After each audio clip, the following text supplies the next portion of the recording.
Hey, Go Gilbert, we are back with another small business spotlight. And this one is a little near and dear to my heart, or a lot. We're here with Jesse Herfel, the operating principal of Keller Williams Integrity First, the best real estate office in the world, in my opinion. So Jesse, tell us a little bit about yourself. Hey, Go Gilbert. Thanks for having me. So I'm born and raised here in Arizona, grew up in the Gilbert area, went to Gilbert High and then ASU, and been in the real estate business since 1998. Oh, you're old. Huh? I said you're old. Yeah, I'm getting old. That's right. I had a full head of hair at that time. Yeah, that's what happens. I've been with Keller Williams Integrity First since 2001. And have had many people know me from our sales team, the Jesse Herfel Real Estate Group, that we've done business since 1998, and been through lots of different markets, during the last 20 years, and obviously experiencing a new version of a shifting market right now. Go ahead. Oh, I was just going to say, so as you can imagine, we get a lot of people reaching out, a lot of Go Gilbert members reaching out, asking, okay, is this a good time to buy? Is it a good time to sell? Like, what's going on with the market? Yeah, so, and that's a great question. The truth is, because, a lot of people see national news, and real estate is such a very local business. And locally, what we're experiencing is still a very strong market. Obviously, we've seen an increase in listings and a small decrease in pendings under contracts, but ultimately still very strong. We were such a low inventory market going into this crisis that the demand is still there and still strong, with interest rates being at near all-time low. It's still a great time to buy. So to answer the question, is we got about a little over 2 months of inventory right now, up from 1.3 months. So that is still a very strong market. And to put it in perspective, a balanced market, meaning it's not a buyer's market or seller's market, is defined by 6 months of inventory. So yeah, it's pretty good. So if you're a seller, is now a great time to sell, or what? 100%, 100%. And I'll address that. A lot of sellers, they're fearful, or can be fearful, of what's going to happen next in the market. Right. And my response to that is, if you're selling and buying in the same market, the home you're selling is not going to independently go up or down, and neither is the home you're buying. So in other words, if you buy a home and it goes down, well, the home that you just sold went down also. So it makes more sense to take advantage of what your needs and goals are now, and take the predictability. If you can reach your goals and take advantage of, if you're financing, take advantage of these interest rates, which we know will go up. We don't know when, and we don't need to know when. The question is can you reach your goals with what you know right now? Right. Well, and that's what people always ask. They said, well, what's going to happen in 6 months from now? Well, there again, no crystal ball, but we can tell you what's going on in the market right now. And I know we as an office are monitoring it, I want to say, like, by the hour. We're watching the market and looking at different trends. And so I know what's going on in our business, but I'm finding that people in our market center, in our brokerage, are really having the same experiences, where their sellers are still getting multiple offers. It's so fun to work from home. Dogs barking. Yeah. So we're seeing that multiple offers still on listings. From a sales perspective, we can tell you right now, as a seller, it's still a seller's market. And here's another question: have home prices gone down? They haven't gone down yet, and so no, they haven't. But, we'll see as time goes on. Again, that's predicting. We're seeing 8 to 9% appreciation month over month still currently. So the short answer is no, they have not gone down. And price point is, jumbo loans are becoming less. There's less jumbo loans out there, or banks that are doing jumbo loans. So you may see the higher price point have less competition right now, and make sure that if you are in the jumbo loan market that you're connecting with a realtor that can connect you to the resources sure that will fund those types of loans. Well, and you know, and that's so true. And you want to in any market, honestly, you want to hire a realtor this is their full-time position and they are on it, because it is a constantly changing market, and you want someone who is completely just dives in head first to be an amazing resource of information. And that's what, you know, one thing I love about Keller Williams is that's what goes on all the time, not only on the hyper local level, but nationally, right? Yeah, 100%. You know, Keller Williams Integrity First, there's about 300 agents there. Many of the top producing agents like yourselves in the Valley here.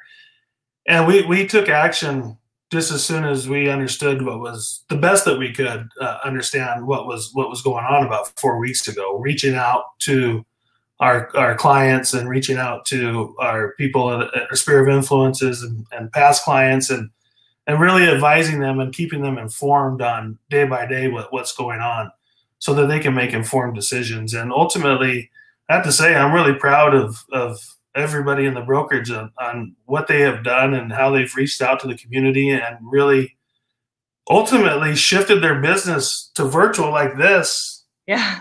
Overnight, right? It was overnight. It literally was. And, you know, as far as you guys in the leadership, I was amazed how we went from, and that's one thing at Keller Williams, there's so much training, so much information, and it's in person, right? And so the way it shifted to all virtually, literally overnight was, I mean, I was floored. I was like, well, that was pretty seamless. Yeah. Well, the truth is Keller Williams was built for a digital platform and able, so we were ready. Yeah. We didn't know that it was going to happen this way. We've been gearing up for technology and providing the resources to be able to train and meet, you know, through virtually for the last 3 years. So this is really amplified it, and we made the shift and never looked back.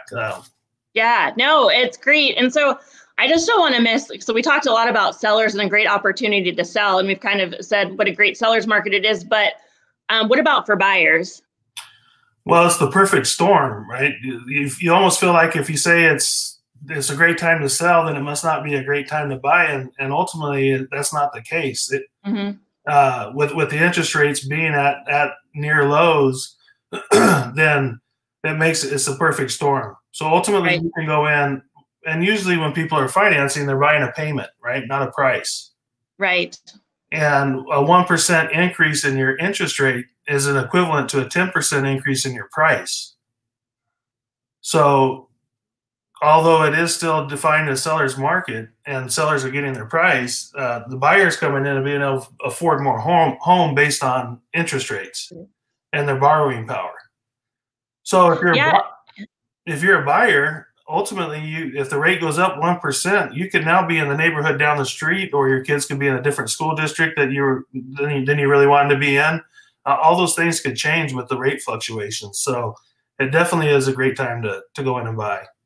Well, I want to stop you real quick because we have a Facebook user who has a question, and I'm not sure if you can see it, but is there anything happening in the market that you've never seen before? Oh, 100%. The interaction we're having right now, never seen it like this before. We're doing virtual open houses to where our agents are going, videoing open houses, and then holding it open virtually to where buyers and potential buyers can go in and see the home to eliminate as much as possible. Our first priority is to keep everybody safe, including right. So the COVID-19 has caused us to put measures in place to prevent as much contact as we can and still get the exposure for the sellers and buyers in the home. So that is definitely one thing that I've never seen before in a market. So the way we've shifted overnight digitally is definitely one of them. And obviously, I don't know if anybody else has lived through a pandemic, but I certainly have. I mean, I'm married to Mike Schude, so I feel like, yes. It's happened to you, huh? I'm living in a pandemic. This is nothing. It was a large sentence. That's right. Yeah. I will say, as quickly as we've all pivoted and been able to, what's interesting is the basics of the real estate business haven't changed. Yeah. The tools in which we're delivering the basics have changed. Right. And that's through technology. But ultimately, the basics of the business haven't changed. Providing you're again, working with a professional that has taken action right away and pivoted their business digitally to service their clients. Right. Right. Well, and, and something that, so we've been doing real estate since 2000. Now I can't remember, 2, 3. So, a lot of people think this is similar to 2008, right? That's a lot of the feedback that I've gotten, but I see it totally different. And kind of what you mentioned before is it's the perfect storm, meaning it might be a seller's market, but there's so many positives on the buying side.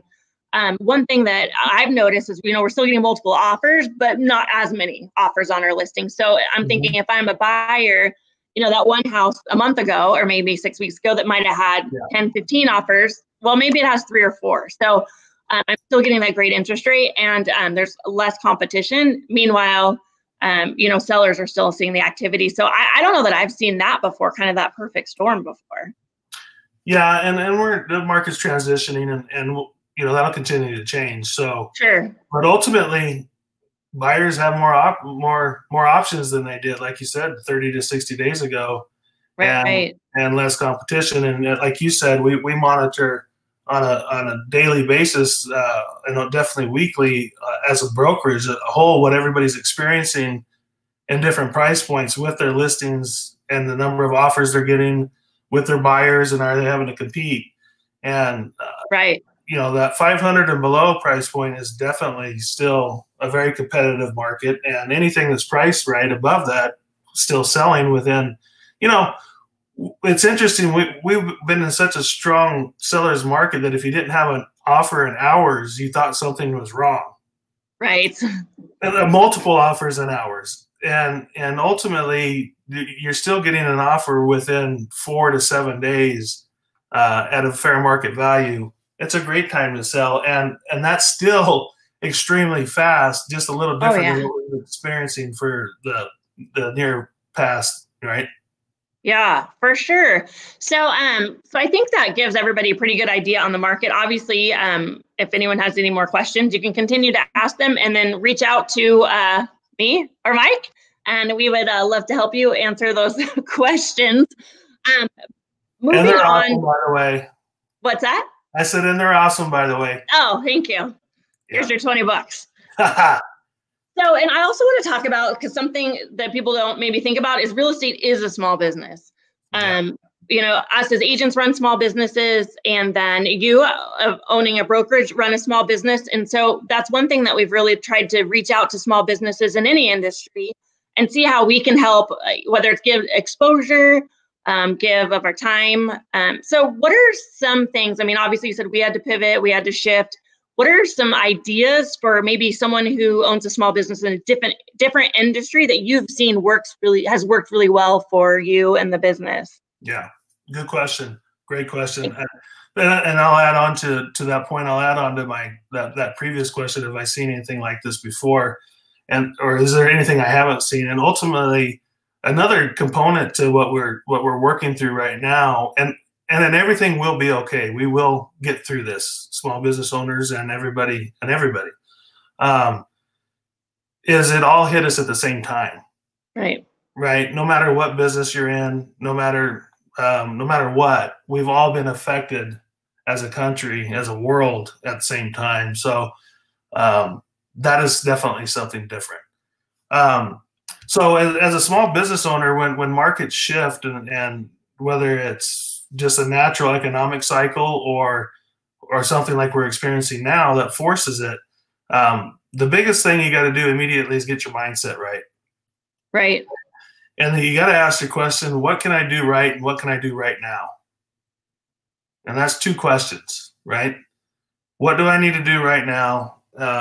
And what do I need to do right, and what do I need to do right now? And you ask that both personally and in your business world.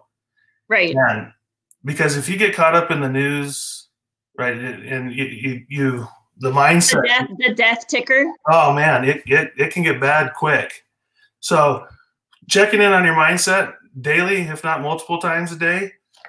Gary Keller wrote a book called Shift, which we're all revisiting right now. Yeah. And one of the things he says in there, he says, I believe that your life will either be about your problems or your opportunities. You'll either be running away from something or running towards something. It's your call. To survive a shift, you must first make the mental shift to run towards what you most want and avoid the temptation of running away from what you most fear. Right. And I think, so keeping your mindset and being around people, whether it's virtually or podcast or books or however you're doing that they see the future as optimistic, right? Right. Because like I said, we will get through it. There are opportunities that come out of this, and there are opportunities for each one of you business owners to take advantage of during this time that the world's waiting for to show up. Right. So the second thing is I would remargin your business, and I would take a look at every one of your expenses, and I would ask the question: do we really need it? And if we do, how do we get it to zero? Mm-hmm. How do we get the cost to zero? And I would call every vendor. I would call Cox. I would call everybody that you can call and ask, what can we do? What can you do to help us get through these next 60, 90 days, right? Right. Most businesses one of the largest business expenses is our leases. And if you own the building, well, if you have a commercial mortgage on it, then it's going to be those facility expenses. So I would call and see if there's anything they can do for you there. And then from there, you got to ask the question, what can you do right now?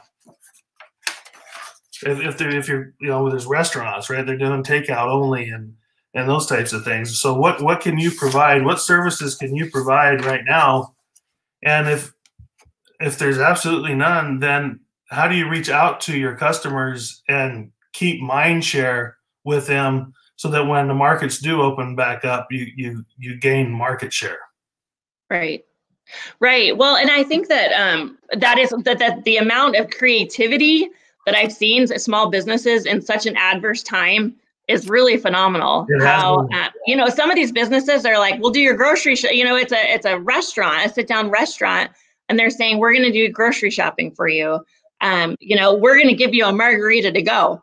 Right. And I'm not sure if that's going to stick around, but what a novel idea.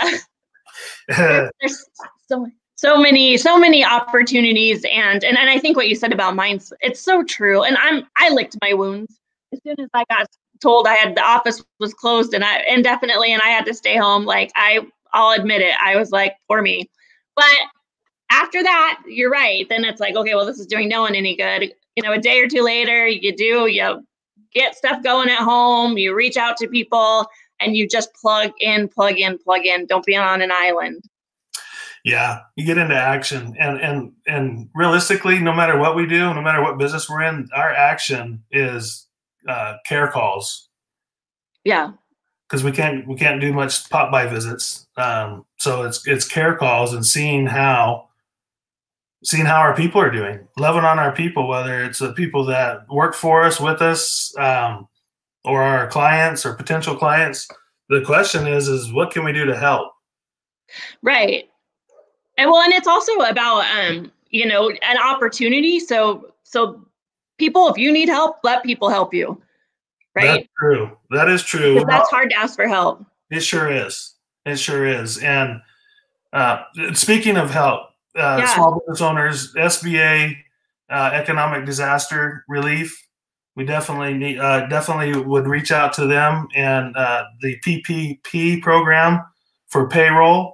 That is a grant that doesn't have to be repaid. I would contact your local banker, or you can just Google it. Contact your local banker or your accountant, or both.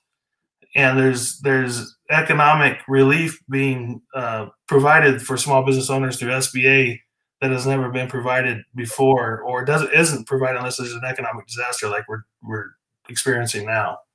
Right. Well, that's that was a perfect segue into different resources. Jesse, thank you so much for taking time out of, I know you're permanently on Zoom calls, so I really appreciate you taking the time to speak to us at Go Gilbert, and we appreciate how much you do for the community and small businesses everywhere. Well, thank you, and I appreciate you for having me, and stay strong, Gilbert. We're going to be okay. Yes, we are. Okay, so you guys were talking real estate. Just a reminder, Mike and Ann Schude, your Go Gilbert admins, are full-time real estate agents. We are fortunate enough to work with that guy. See if it worked.